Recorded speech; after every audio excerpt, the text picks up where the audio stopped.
A fully grown Oranda goldfish is quite the eye-catching fish to see. They have a ton of personality, but when caring for them, they have some conflicting information found online. In this video, I talked through what I've learned in my first year caring for them and how it compares to the common advice found online. Hi, it's Connor. Welcome to my channel, where I share my experiences in the aquarium hobby with a focus on technology and education. Today, I wanted to do a care guide and share my experience keeping a fancy goldfish variety known as the Oranda. So before going into the care guide, I just wanted to go over my story of keeping Orandas real quick. So it's definitely been the most difficult fish I've kept. And this isn't by, on paper, what other care guides would say. Just by my experience, I've kind of ran into problems along the whole way, unfortunately. Now on the screen, you'll see my large Oranda Daisy, who I got close to a year and a half ago now. And she was my first Oranda. I got her just at this size, got her fully grown. She's a really good find, a really good price too for this size. But after bringing her home, we ran into problems right away. Initially, she developed ick a few days after, and also she was not eating any of the food she gave us. So this might have also had to do with the ick and just the stress of moving, but she wasn't receptive to any food. We tried flakes, pellets, cooked veggies. Eventually, it ended up being, probably 5-6 days after we first got her, and we really wanted her to eat because it had been such a good amount of time. We eventually were holding cooked peas and got them near her mouth as she was swimming, and she would eventually eat them that way, and that's how we first got her to eat. Now today, we still actually hand feed her, and we mostly use gel food, which I'll get into a bit, but that was initial problems we had. Now, after getting her over the ick, which we use salt for and higher temperatures for, we wanted to get our friends, so we ended up finding a really cool looking Oranda on Fancy Goldfish. But it was a really beautiful Oranda. It was smaller than Daisy.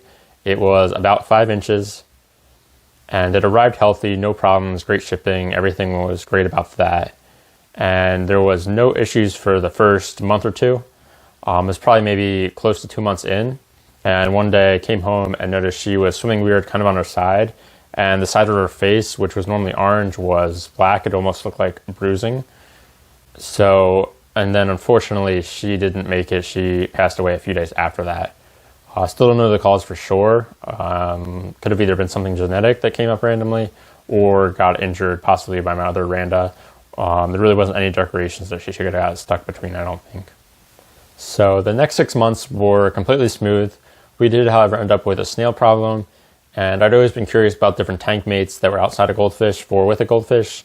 And so doing some research online, yo-yo just seemed like a possible option, so I went with them. They're actually the ones behind me right now. And they were good for a few months, but eventually they started to nibble on our wen we saw, and we did remove them, but part of the wen was turning a little white, and then it ended up getting a bacterial infection already, probably because it was a little open wound.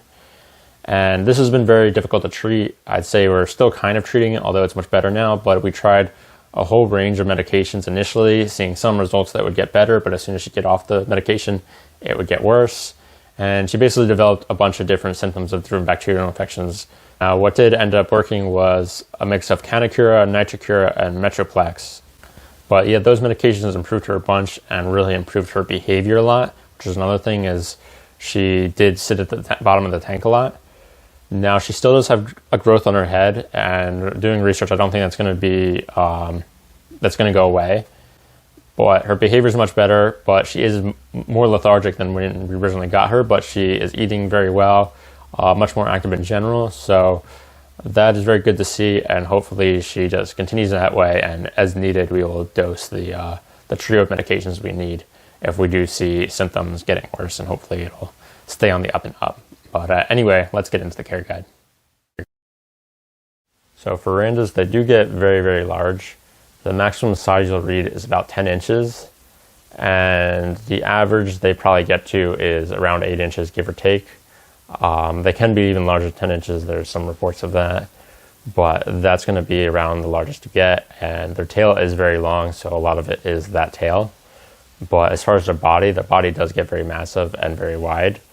So they are a very large fish, so just know that. It's hard to say how big mine is, per se, without taking them out to measure them, but I guess anywhere between the 8 to 9 inch mark. For growth rate, I haven't ever gotten a juvenile, so I can't say from personal experience. In general, it seems they grow pretty quick, but their growth is definitely centered around when they're younger, and then they slow down. From reading online and talking to others, it seems like the first 2 to 3 years, they grow much quicker. And after that, they'll still continue to grow, but it'll be a much slower pace. And this is kind of a rough estimate. Obviously, it depends on tank size, water conditions, all of that. But it seems in the first 2 years, you can expect about 2 to 4 inches per year of growth. And then after that point, they'll slowly keep growing, but it'll be at a much slower pace. Now, for tank size, this is a little bit where there is some conflicting information. So there's kind of two things you'll read. You'll either read 20 gallons for one and then 10 gallons for each after, or 29 gallons for one and then still about 10 gallons for each one after. So the 20 gallons for one kind of comes from Fancy Goldfish in general. That's kind of just the general thing you'll read about Fancy Goldfish. But because Orandas do get so large, especially round, I think that really 29 gallons is probably the minimum you want for an adult one. And so now you can raise a juvenile in a 20 gallon, but probably once they get to 5-6 inches, you really want to put them in a 29 gallon. And if you ever have a large one, you'll kind of see they're very active, like swim around a lot, and they just take up a lot of space. So really, I can't see keeping one in a 20 gallon. Even when I have my large one, kind of after 6 months, we had them in a 65, or we had them in a 36 gallon, and we thought that was a little too small even for them. But I generally would agree with 10 gallons for each one after is pretty good. I'd say 10 to 15 really, but I would kind of rate it so you can put one adult one in a 29 gallon, and a 40 gallon you can go with 2, and a 55 gallon I would probably only go with 3. For tank setup, there is some special things you need to consider. For substrate, you can do any of them. You can do gravel, sand, or bare bottom. Obviously, bare bottom is the easiest clean. It does seem like gravel tends to be more preferred, although they need to be smooth pebbles. Now, for decorations, and this includes gravel, you want only smooth decorations. So you want round, so that needs to be pebbles. If they're rocks, like river stones, really just nothing that's sharp. With that though, less decorations is probably best. That's the general recommendation. They like to swim around a lot, and swimming room would be good. So kind of maybe having just stuff in the corner or one little island is probably most ideal. But still just having them smooth is the most important thing to consider.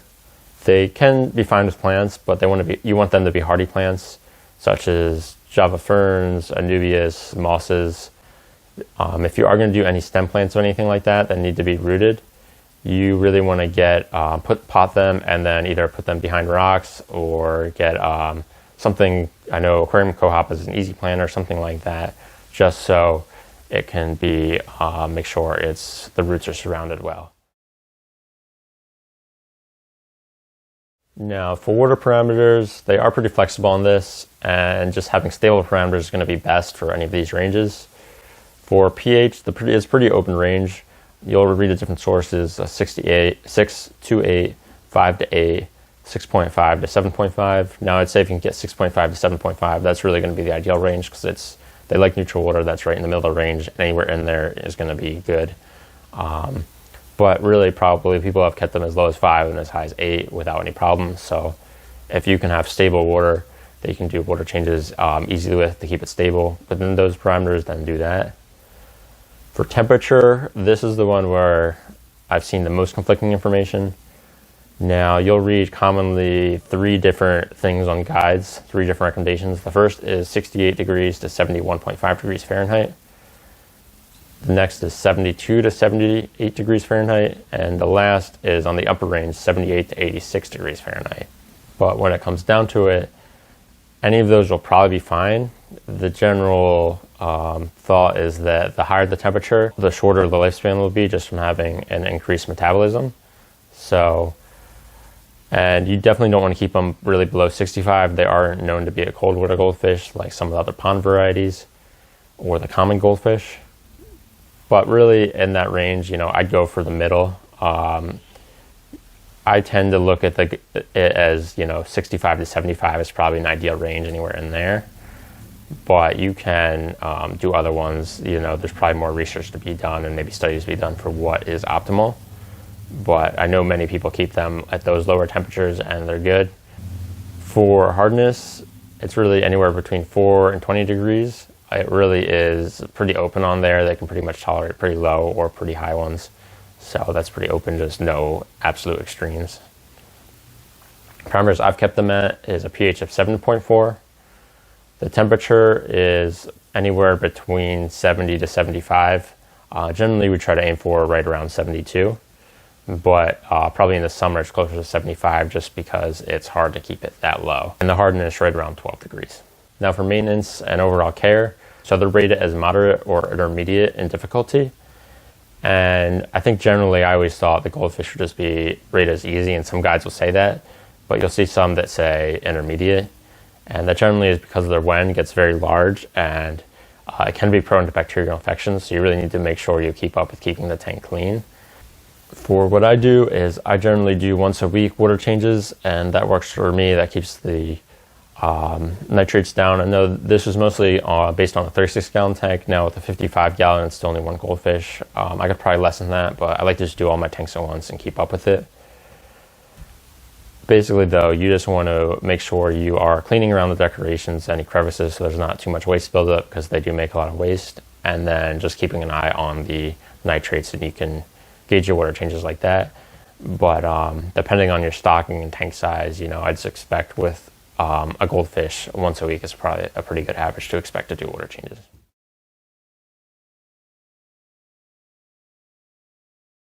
Now for food I'm feeding my goldfish, the main one, the staple, is Rapashi Super Gold. So now this is a gel food that you just boil some water, pour in the powder, mix it up, and then put in the refrigerator. And then, after a few hours, you just cut it into little squares, little cubes, and you can make them as large or as big as you want. And these will sink right away. We actually found that we had to hand feed our goldfish, as you heard. And this has been the easiest way to do it, because we can make it so it's large enough to easily hold it in our hand, but small enough to easily fit in their mouth. And so this has done wonders for us. This is the main staple of our Orandas diet, mainly just because we have to hand feed them. Another food is Hikari Oranda Gold. And so this is just a pellet, a very popular one. So I just like to mix it up sometimes with this. We still do have to hand feed our goldfish it, so it's a bit harder, and these do float, but it is possible to do. And then we try to, several times a week, do cooked peas. And so you just cook the peas, peel the shell, and feed those. And that's a great thing to do. So we try to do that several times a week. And lastly, occasionally, frozen bloodworms, I'll have some of those for her. Now for aggression and tank mates, so goldfish are completely peaceful. There's some of those peaceful fish you'll have, but they really have limited tank mates. You're best to just go with just a mix of goldfish in the tank. That'll really avoid any problems with tank mates. There are a list of tank mates you can keep with goldfish.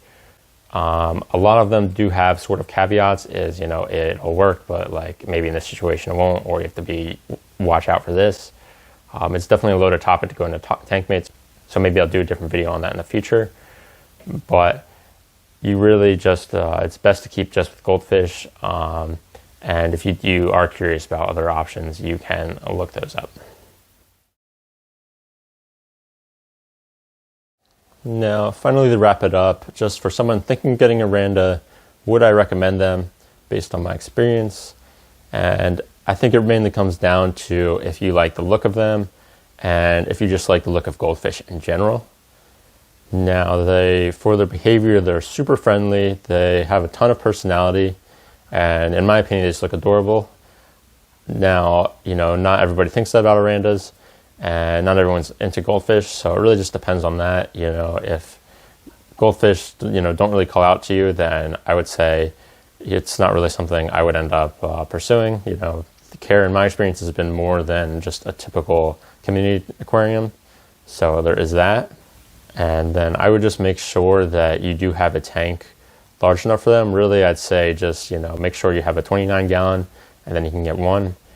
Or if you're getting a small one, just know you can easily upgrade in the future.